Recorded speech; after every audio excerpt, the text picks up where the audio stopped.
का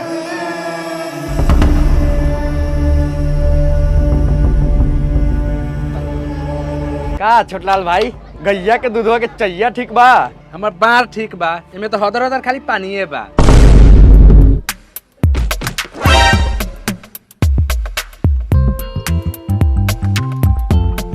टाइम कितना हो गया? 10 बजाता। ए पतर सुटकू, एगो बढ़िया चाय बनाओ, भले रुपया 3 से 3.5 हो जाए।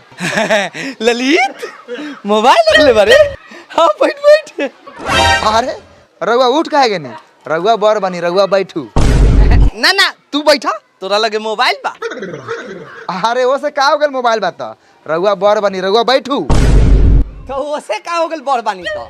तू बैठा, तोरा लगे मोबाइल बा। अरे मोबाइल बा, रउआ बर बनी, रउआ सामने हम बैठम तो ठीक ना लागी, रउआ बैठू। हमरा ठीक लागी, तू बैठा। तू गांव के शान बारा, तोरा लगे मोबाइल बा। हम ना बैठम, रउआ बर बनी, हम बर के इज्जत करी ले, रउआ बैठू। हम कहता नहीं ललित बाबू, रउआ तू बैठा, तोरा लगे मोबाइल बा। अरे रउआ बैठना जाऊ, हम छोट बानी, रउआ बर बनी, रउआ बैठू। हम कहते नहीं तू बैठा। हम गार मरा सकते हैं, बाकी गार बैठा नहीं सकते हैं। काहे की हमारा लगे मोबाइल बारे सरवा, तोरा नानी के, तोरा दाई के, तोरा बहन के प्रणाम करो, लेकिन तू बैठो। का हो छोटलाल भाई, इस सर्व से क्या करता हो? का जानी? हमू कहता नहीं तू बैठो। कह देनी साला तू बैठ, हम खरे ठीक बानी। हमू कहता नहीं तोरा बैठा के पड़ता हूँ, काहे की तोरा लगे मोबाइल बा। हताड़ी के कब से साले एक बात कर।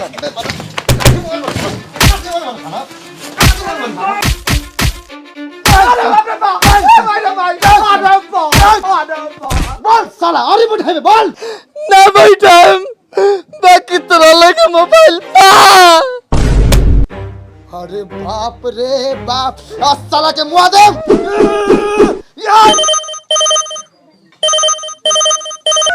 हेलो, हम लड़धारी चा के बेटा बोला थी। लारधारी? हाँ अच्छा, लारधारी जाके बेटा हुआ। लाइने पर रहा, लाइने पर।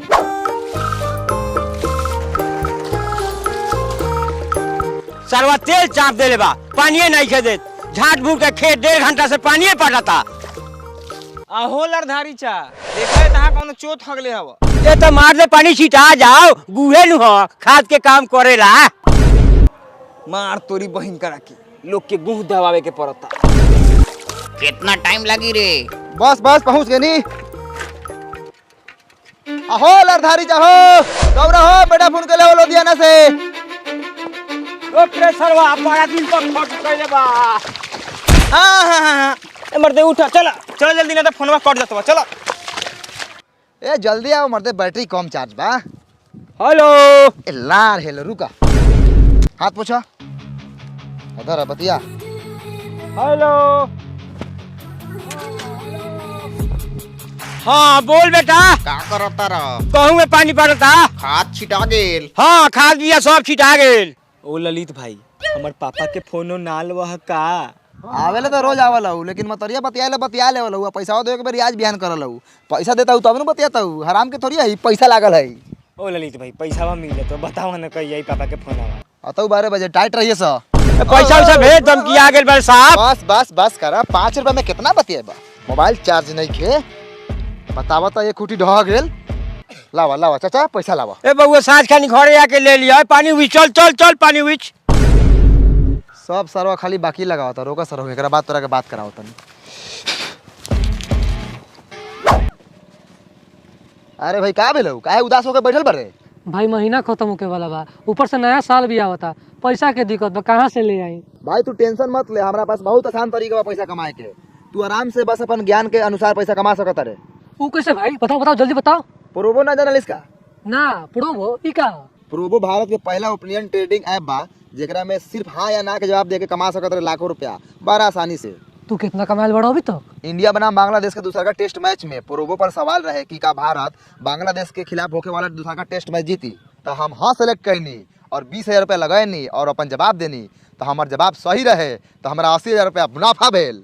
ये तो बड़ी मजेदार ऐप है भाई। हाँ भाई, प्रोबो पर कई तरह के कैटेगोरीज बा, जैसे क्रिकेट, क्रिप्टो, फाइनेंस, इंटरटेनमेंट और भी कई तरह के।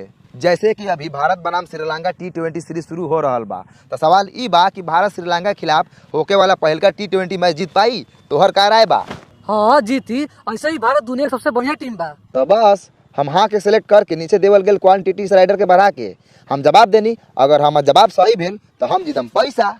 ये पैसा निकली कैसे? तू अपन पैसा गूगल पे, पेटीएम, यूपीआई और कार्ड के मदद से आराम से निकाल सकता है। और ये ना मैच के दौरान अलग अलग सवाल पे हाँ या ना में ट्रेड करके इंस्टेंट पैसा जीत सकता है। इतना बढ़िया है, तू हमारा पहले काहे ना बताइला? अभी तक तुम कितना पैसा कमा ले रहती? अभी वक्त बा, लिंक डिस्क्रिप्शन में बा, जाके डाउनलोड करके 25 रुपए का वेलकम बोनस पाऊ। 1 करोड़ से ज्यादा लोग प्रोबो पर ओपिनियन दे के पैसा कमैले बा, तो प्रोबो पर ओपिनियन दी और पैसा कमाई।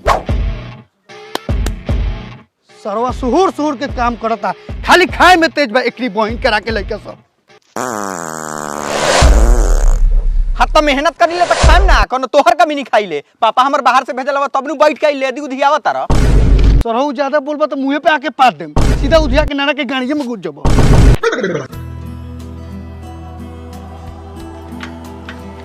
का हो बुखारी चा, का समाचार? ललित बाबू आओ आओ। साला ललितो मोबाइल लेके आइल बा, जरूर पापा फोन कइले होइयन। तोहर भाई भिखारी जा फोन कर ले रहा कलकत्ता से, आई तनका देर में। ओ अच्छा। अच्छा घर में से कुर्सी ले आओ ललित बाबू ला। सुनला बुखारी चा, हम की बाकी की ना लगता बा, चार्ज करे में खर्चा बा मर दे। अरे ललित 5 रुपया, लेकिन बात करत में कान से मोबाइल छीन ले वाला सी बात ठीक नहीं थी। हाँ तो जा स्टडी पीसीओ में बतियाला के बाद एक हाथ के बिल टेली तब गार फटी देवे में। बैठ ललित बैठ, ऐठ मत। ललित फोनवा कब बजे आओ के टाइम बा? अतवा 13 बजे। रे ललित रे, हमरा के बुरबक समझता रे का रे? हमहू पढ़ल लिखल बानी। 13 बजल है।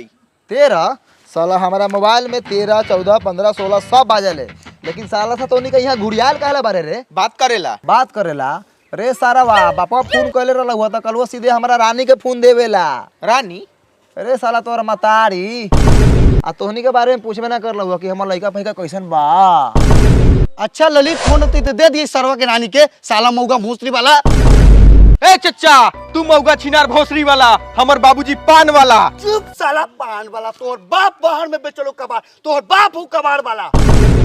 हमार झाट वाला बार वाला तोनी सब बारे साला दोगला साला। मोबाइल लेके चल जाए तो हमारा जूंजी से बतइए लोगन। बताओ ललितवा कब से मोबाइल लेके बैठल बा? केहू पानी वाला पूछलक ह कि से मोबाइल लेके चल जाई तो बाहर के खबर के